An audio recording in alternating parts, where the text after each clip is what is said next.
Hello! Kamusta? Welcome to Next Level Podcast. Here I share and discuss things that can empower, inspire, and transform your journey to your financial freedom and personal growth. So in this episode, gusto ko lang i-share yung mga natutunan ko. I recently kasi natapos ko itong 7 Habits of Highly Effective People by Stephen R. Covey. Sobrang tagal na sa akin ng book na to. So I think 2020 ko siya binili. Yes, 2020 ko siya binili. This year ko lang siyang natapos. Though, I think mga March ko siya inumpisahan. Ganun ako kabagal magbasa. Pero, parang ngayon kasi parang sinusulit ko siya. Because, as I share nung mga nakaraan na I'm into I'm also in my personal journey with my personal growth, personal development. Kaya nagbabasa na ako ng books. So, by this time, I wanna share things na natutunan ko sa book na to. And basically, kung ano yung mga na-discuss. And I also write things para hindi ako maligaw. Para hindi maging chapsuy, hindi maging sabaw yung discussion yung episode na to. So, start tayo. So, upon discussion ni Stephen R. Covey dun sa book, ang unang tanong niya dun is, bakit daw yung mga tao, why people, mga successful people, nandun na sila sa rurok ng success nila, pero ang question nila on themselves is, bakit parang personally hindi siya effective? Hindi sila effective internally, o hindi successful or hindi good or hindi healthy yung mga relationships nila. Ang sabi doon ni Stephen R. Covey kasi, the way we see the world is through our perception. Yung perception na yun nanggagaling kung saan tayo lumaki, kung saan yung environment natin, ano yung nakasanayan natin, ano yung nakalakihan natin. So the way we see the world is through perception. And kung gusto nating mabago yung situation natin, for example, yung mga successful people na to, kung gusto nilang mabago yung situation nila, one thing for sure, dapat merong magbago sa kanila. If they want to change their situation, dapat meron change on themselves. Or for example ako, there should be a change on myself. And para magkaroon ng pagbabago internally or para magkaroon ng change on themselves, dapat mabago rin yung perception nila. Perception on how they see the world, on how they communicate, on how they build relationships. So, kapay muna tayo. So,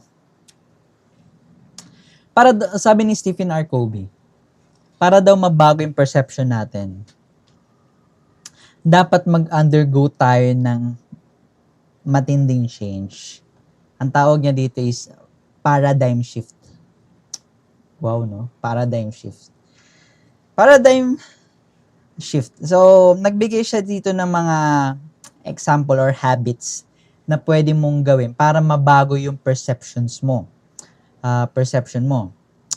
Andito na yung una nating habit. Nga pala, before I discuss,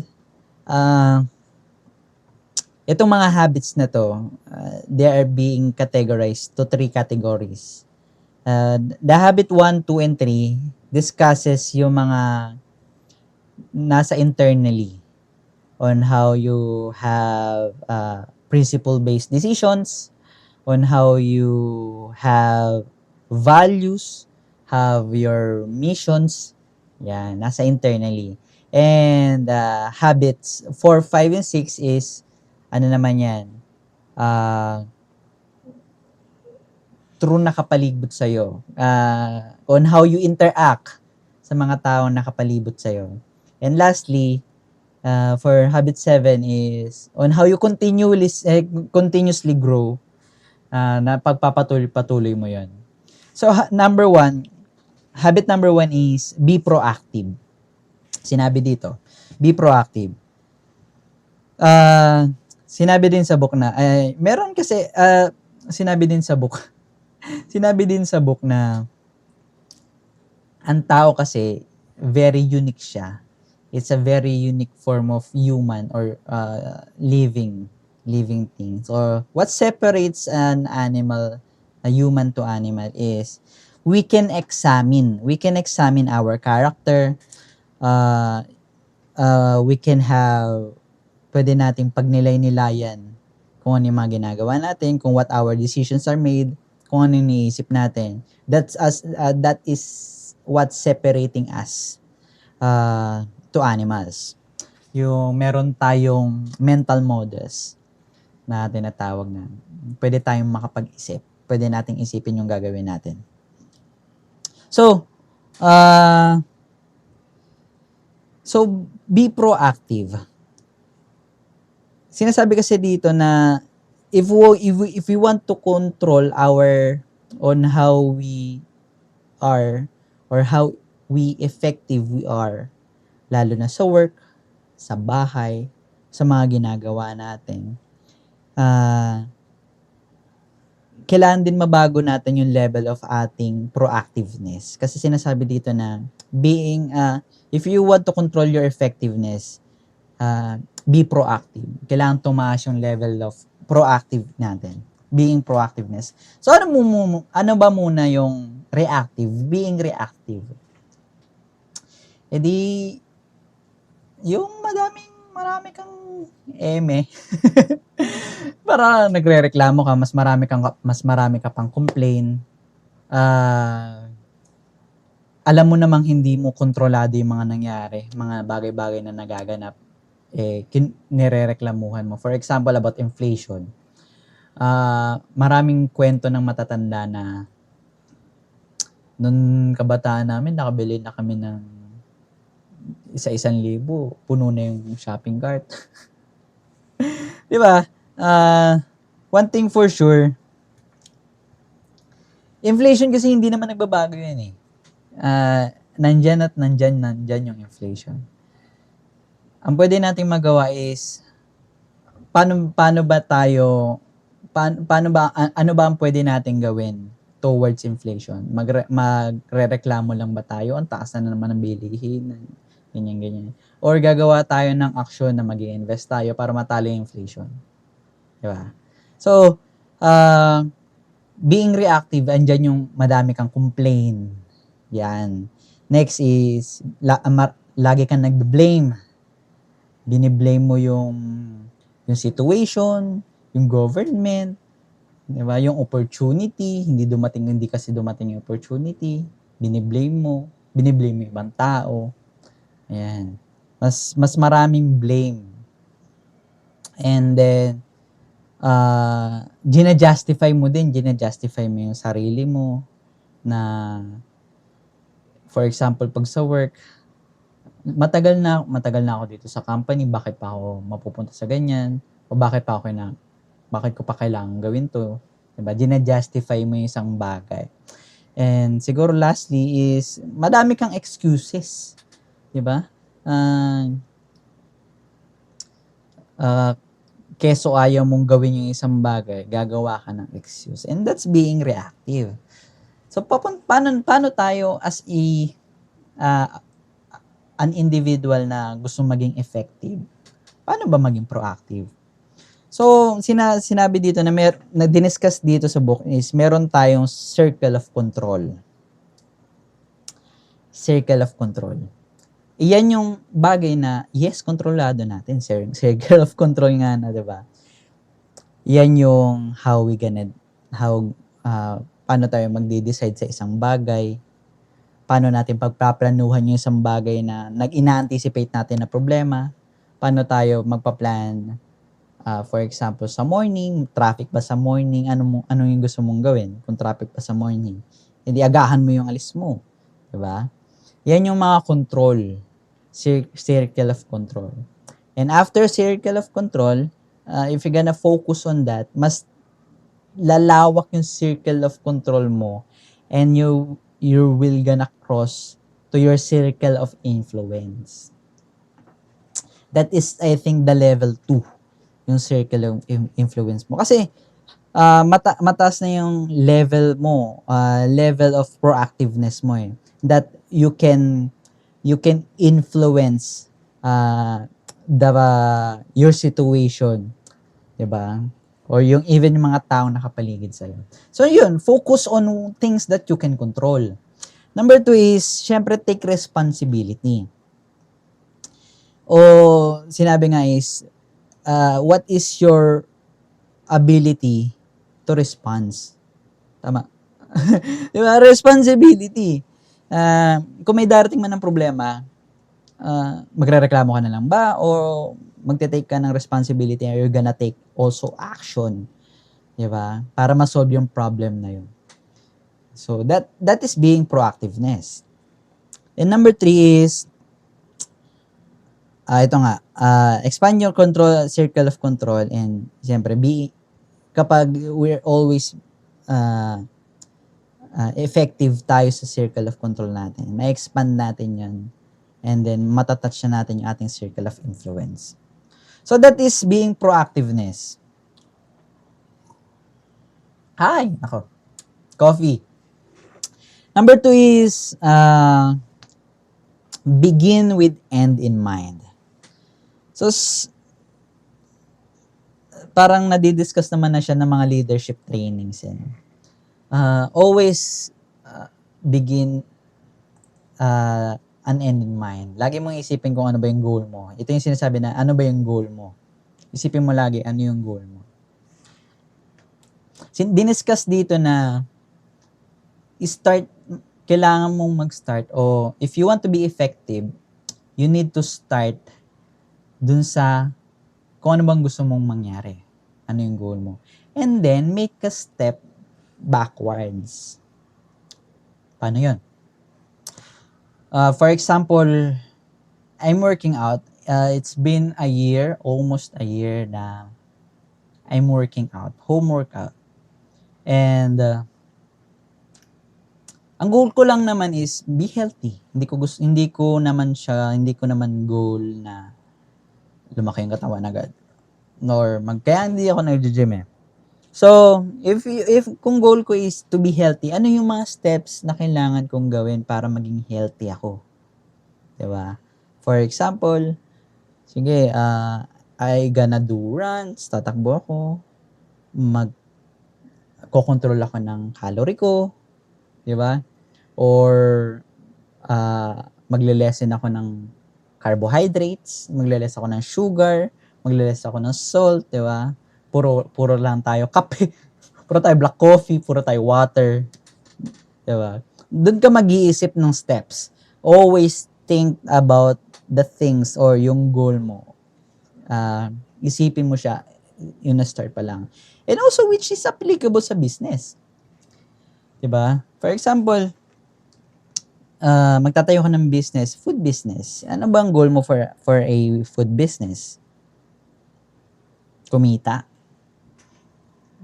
Majority of the company, yes, gusto nilang kumita. Gagawin nilang vehicle yung business. Pero kasi, if you want your business to be successful, you should solve a problem. Kasi yung problem, kapag binay mo yung solution, or sinel mo yung solution to the people na nangangailangan, kasi nga may problema sila, the only thing that they will do is to buy from you. Kaya, kung ang goal ko is solusyonan yung problema na ito, doon ka makakagawa ng business model, kung anong products, sino ba yung mga team na gusto kong kunin, sino ba yung tao na gusto kong target market ko, sino ba yung ano bang marketing strategy na kailangan kong gawin. Kung alam mo sa sarili mo yung goal mo in the end, maybe, or yes, makakagawa ka ng steps para ma-reach yung goal na yun. Parang similar lang sa sinabi ni Simon Sinek na always start with your why, di ba? But this time, begin with an end in mind. So yun, dito sinabi rin na you can write your own mission statements. Mission statements, parang vision and mission, pero gawin mo siya mission statement na reflective sa life mo. Mission statement, for example, gigising umaga for 45, matutulog on 10 p.m. Yan, mga mission statements yan. Na ikaw rin sa sarili mo namumulis, di ba? Kasi alam mo, sinulat mo to, kasi may gusto kang ma-achieve na goal. Gusto kong maging healthy, matutulog on 10 p.m. But hindi ako natulog ng 10 p.m. May chance ka ng punahin yung sarili mo. Gusto mong maging healthy, gusto mong maging mindful, gusto mong tumaas yung knowledge mo, mag-aaral ka, 'di ba? May chance ka ng punahin or ipulis yung sarili mo kasi may mission statement ka. Mission statement yung tawag ni Stephen R. Covey doon. And aside from that, siguro gawa ka din ng mga SMART goals mo. Kung wala kang idea about SMART goals is S for ano ba S? Specific. Be specific dun sa gusto mong ma-achieve. Kung gusto mong makatravel, kung gusto mong ma-achieve yung gantong sales, yan, be specific. Measurable. Most of the time, kapag measurable siya, by numbers. By numbers kasi, for example, gusto ko in 1 year, gusto ko gantong sales. Pwede mo siyang i-divide sa months. Pwede mo siyang i-divide sa weeks. Pwede mo siyang i-divide per day. Di ba? Ito yung achievement natin per day. Kaya nga nagkakaroon ng quotas. Kasi meron din sila mga SMART goals for their companies na ito yung measurable natin and attainable yan. Ganun. And next is achievable. Achievable, parang same lang naman yan. So, achievable is, yung measure mo is, hindi parang hula-hula lang na bigla na lang lumabas na hindi naman kayang ma-achieve. So, kailangan achievable din siya. And then, R is, ano ba? Relevant. Okay. Relevant. Siyempre, connected siya dun sa business mo o kung connected siya dun sa kung ano yung ginagawa mo. So, yun. Next is time-bound. Ang tagal maisip ng SMART goals. Time-bound. Ibig sabihin, kailangan meron kang timeline for yourself. Bigyan mo ng duration na ma-achieve mo na kagad tong mga goals na ito. Kaya siya tinawag na SMART goals. So next habit. Habit number 3 is put things first. Baliktad. Habit number 3 is put first things first. Ay, nako. Unahin mo yung i-prioritize mo yung mga dapat unahin. Put first things first. Okay. Bulol pa no? Pero yun, sinabi lang naman na diniscuss dito na unahin mo yung mga priorities. Yan. Priorities para sa'yo, siyempre.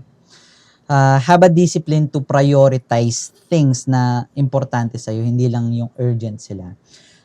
Dito, diniscuss niya yung Eisenhower Matrix. Eisenhower Matrix na pinapakita na there are 4 quadrants pagdating sa productivity or pagdating sa on how you're gonna prioritize things. For quadrant 1, nandito yung important and urgent. For quadrant 2, which is important pero not urgent. Quadrant 3 is not important but urgent, and quadrant 4 is not important and then hindi rin siya urgent. So yun, binigyan tayo ng example doon, and ito na lang bonus.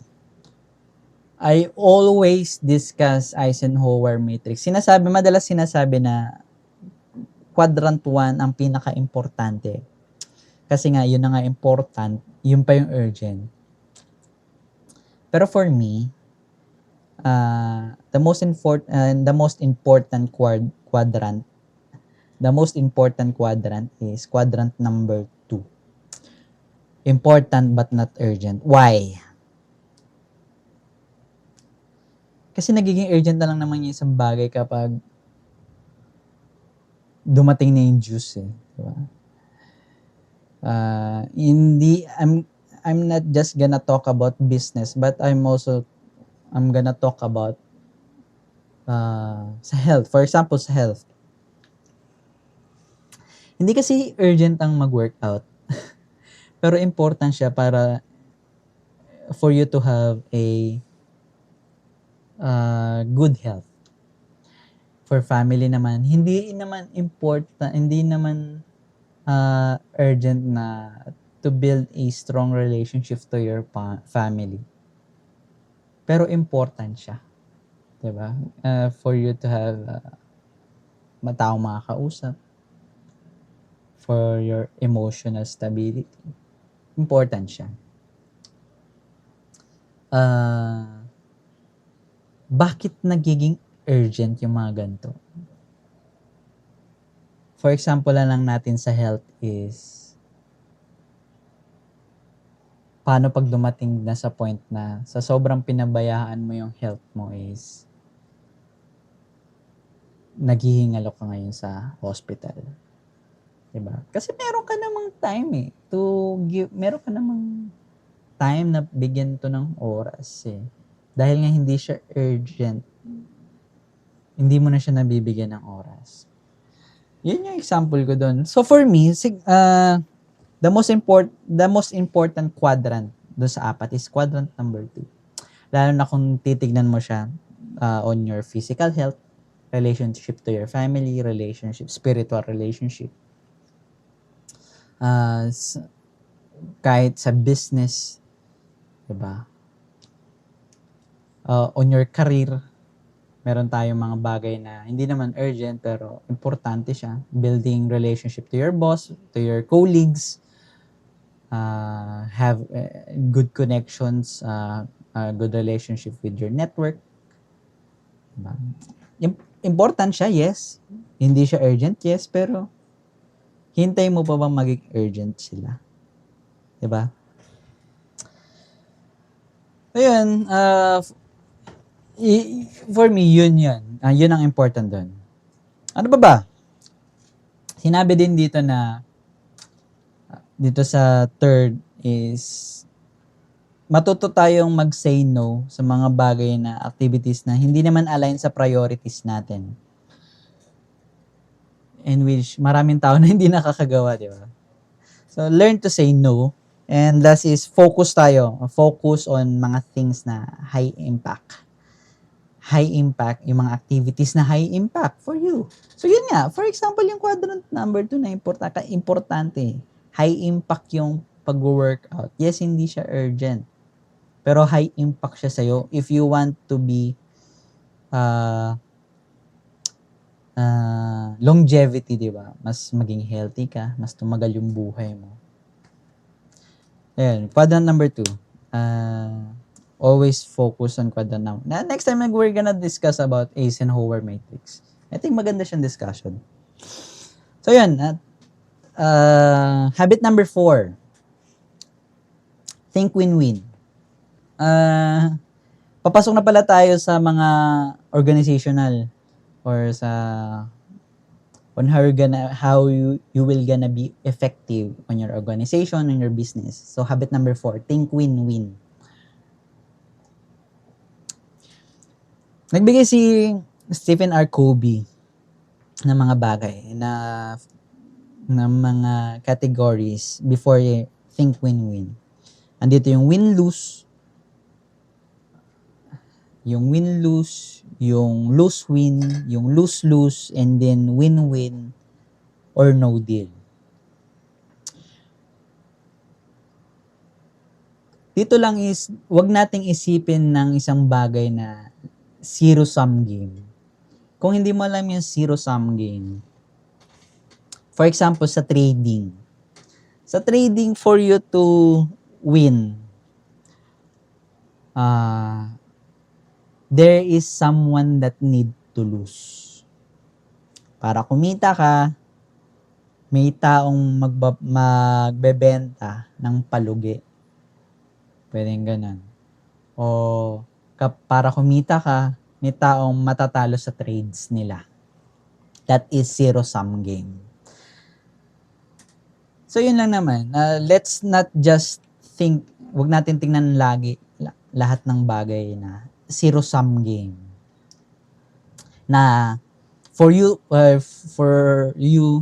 to win, dapat may matalo or dapat mas lumamang ka. So paano ba magiging win-win yung situation? Intindihin mo yung situation nyo sa mga taong kausap mo, the people you negotiating with. Mag-meet kayo sa gitna, 'di ba? Have a mutual decision na parehas kayong magbe-benefit. And then focus on always creating or always adding value to people. Add the value to people para makikita nila yung value mo and makakapag-add din sila ng value sa'yo. It's also a win-win situation. And for us na para hindi magkaroon ng zero-sum game na mindset, we should always come from abundance mindset. Dapat for us na nakikita yung situation, dapat laging abundant, 'di ba? Sobrang ano ba Tagalog ng abundance? Parang nakalimutan ko yung Tagalog ng abundance. Pero yun, dapat abundance yung mindset natin, overflowing tayo. Dapat meron tayong attitude of gratitude. Lagi tayong always grateful, di ba? And kung ganun yung thinking natin na we always decide from abundance mentality, makikita na kagad natin na if this situation will be mutually benefiting to us for the both parties or hindi.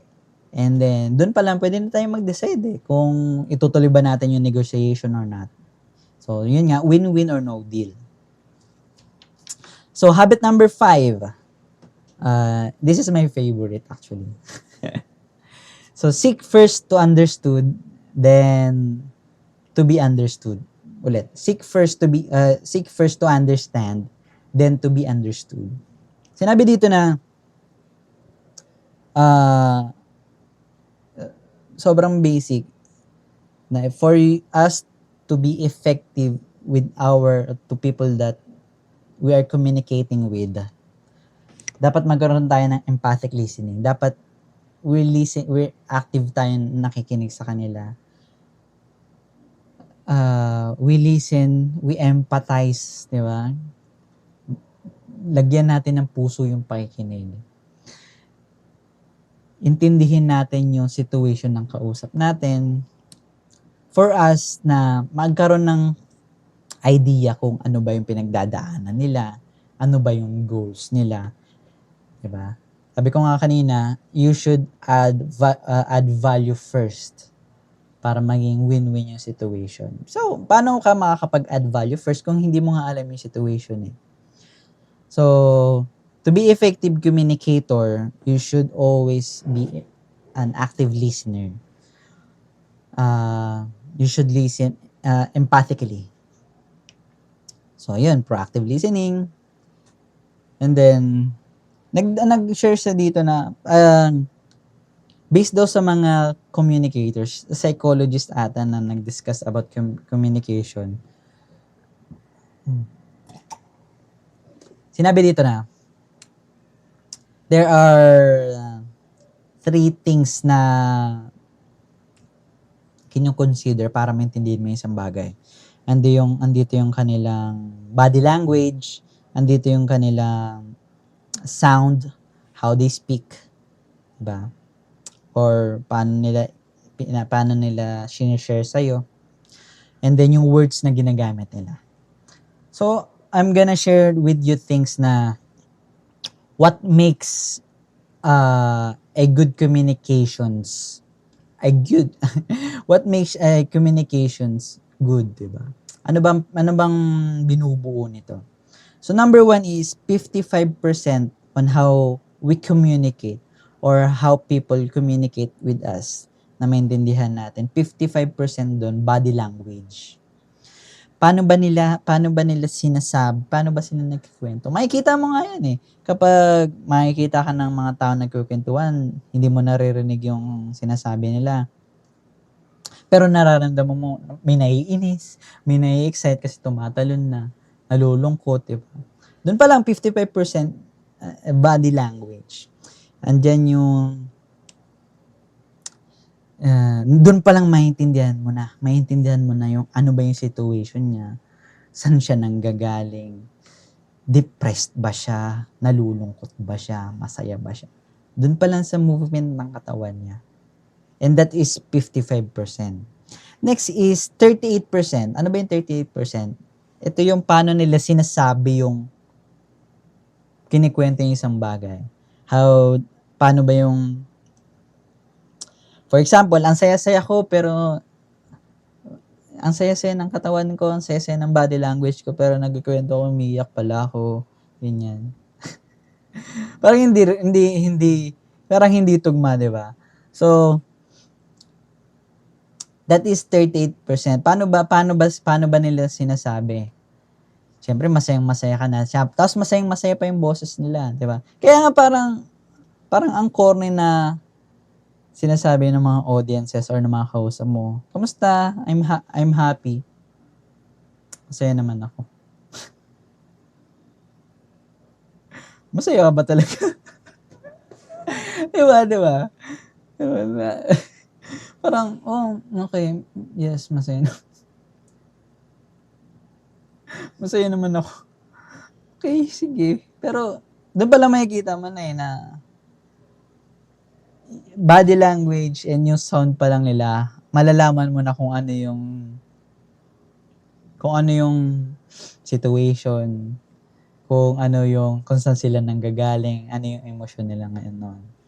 And, natitirang 7%, ito na lang daw yung words. Words na ginagamit nila, yung language na ginagamit nila. Siyempre, pag galit yun, di ba? Magmumura pa yun. Pag masayang-masaya siya, siyempre, masaya din siya, overflowing yung gratitude na sinasabi niya. So, that is only 7% daw. Majority daw is nanggagaling sa body language and on how they speak. So, yun. So, paano ba tayo ngayong alam natin yun. So, paano ba tayo nagre-respond effectively? Ito, ginagawa naman na natin to. Hindi lang natin alam na structured pala siya. Ganto pala tayo nagre-react. So, number 1, ini-evaluate natin. Ini-evaluate natin yung situation.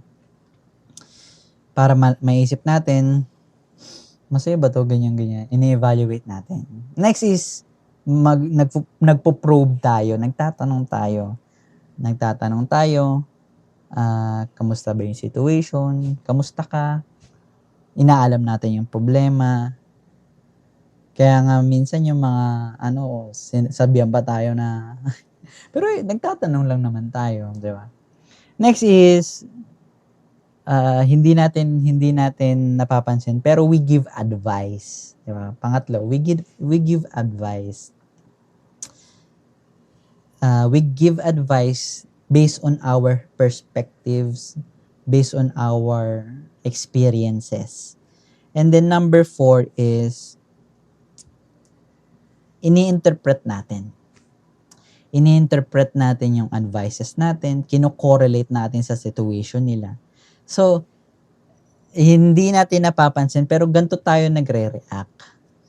Pero paano ba tayo magiging effective? Siyempre, siguro magiging intentional ka na on how you're gonna evaluate things, how you're gonna evaluate the situation, magiging intentional ka na on asking the right questions. Kung friend ka, paano mo malalaman yung situation niya? If you're sales, paano mo malalaman yung problem niya? Yung kung business owner ka and yung tao mo may problema, paano mo malalaman yung problema niya? 'Di ba? Intentional na din tayo sa pagbibigay ng advice. 'Di ba? Nanggagaling na tayo on a more logical way, 'di ba? Hindi yung dahil friend kita kakampi ako sa iyo.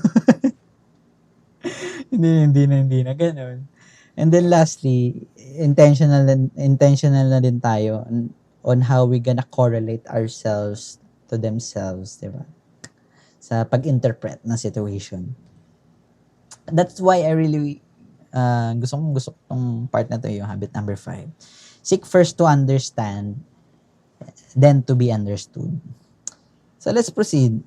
Habit number 6. Habit number 6 is synergized. Sinasabi sa synergized, for you to be synergized with your team, with the people around you. It's an application of habit number 4 and habit number 5. For you to synergize with your team, for example, in the business, dapat win-win yung situation nyo. And number 5 is, dapat naiintindihan nyo yung sarili, yung isa't isa. So, synergized. So, paano tayo magkakaroon ng synergy with a team or mga tao na kapaligid sa atin? Number 1 is you should have a collaborative team. Dapat yung team nyo nagko-collaborate kayo. Dapat yung team nyo, inaalam nyo yung strengths nyo, yung weaknesses nyo, and the things that can improve para magiging mutually benefit sa inyong lahat. Andito rin yung dapat yung goal nyo within the team hindi lang transactional with the members of the team, sa mga tao na gusto nyong ma-reach or sa gusto nyong ma-touch, pero dapat transformational siya. Dapat nga win-win, dapat makuha niyo yung gusto ng isa't isa, dapat masaya lahat, dapat ito rin yung goal ng bawat isa dun sa team. So, dapat transformational siya. And then, siguro, learn from experiences dahil nga alam nyo naman yung strengths and weaknesses ng bawat isa. For you to be synergized, kung magkaroon man tayo ng pagkakamali on the first, learn from our experiences. Matututo tayo. And magiging flow na lang siya. So, yun. That is habit number 6. And lastly, sharpen the saw. Merong kwento doon sa book na dalawa silang nagpuputol ng kahoy. Sinabi nung isang nagpuputol, bakit hindi mo bigyan ng oras na i-sharpen yung saw mo para mas madali kang makaputol ng puno. Sinabi nung isa is, sayang daw sa oras. Kapag isa-sharpen niya pa, kaysa tatrabaho niya na lang. And then yung nagsabi is, shinarpen niya, yes. And then mas maraming na-produce na log. So, ganun din. For us to be continuously effective on our life, on our business, on our career, with our family, with our spiritual health, with our physical health, dapat magbigay tayo ng time sa lahat ng bagay na to. For example, for us to have a growth mindset, allow yourself to read books, makinig ng mga audiobooks, to connect with mentors, matuto sa kanila, to connect with coaches, attend seminars, attend webinars. Marami sa YouTube, 'di ba? Mga learnings about doon sa career mo, doon sa mga tinatrabaho mo. Always give yourself time to expand. For physical naman, give yourself 30 minutes to 1 hour mag-exercise, mag-workout, tumakbo, mag-gym. Para sa'yo din naman yun. For your mental health, magkaroon ka build a good relationship sa mga taong nakapaligid sa'yo. Always connect with them, sa family mo, sa relationship sa girlfriend mo, sa wife mo, husband and wife. Diba? Kumonek ka sa kanila. Kasi sila lang din yung makakausap mo. And lastly, spiritual. Huwag nating kalimutan na mag-seek. Diba? Seek ye first kay Lord para mag-expand tayo spiritually. So yun, always sharpen the saw. Hindi lang naman siya sa mental Hindi lang siya laging sa mind. Hindi lang siya lagi sa health. Pero applicable din to sa lifestyle, sa mental health, sa spiritual health, sa emotional health. Applicable siya doon. So yun, that's it. That is The 7 Habits of Highly Effective People by Stephen R. Covey. Sobrang ganda ng book na to. Ang tagal niya lang talaga. Kasi ang kapal-kapal niya. Oh my God. I think mga ilang pages ba to? 400 pages ang book. Pero syempre hindi naman yan lahat is ibabasahin mo. May mga, naman yan. May mga introduction, may mga preface, mga resources. Haba kasi. Pero yun, I hope on this episode, at may natutunan ka about sa book na to. And I really suggest na basahin mo din siya. Have yourself a complete immersion dun sa book. And for sure, magkakaroon ka ng sarili mong understanding, sarili mong perspective, sarili mong kung paano mo i-apply yung mga matututunan mo sa book na to. So yun, I hope may natutunan ka. See you sa next episode ulit. Bye-bye.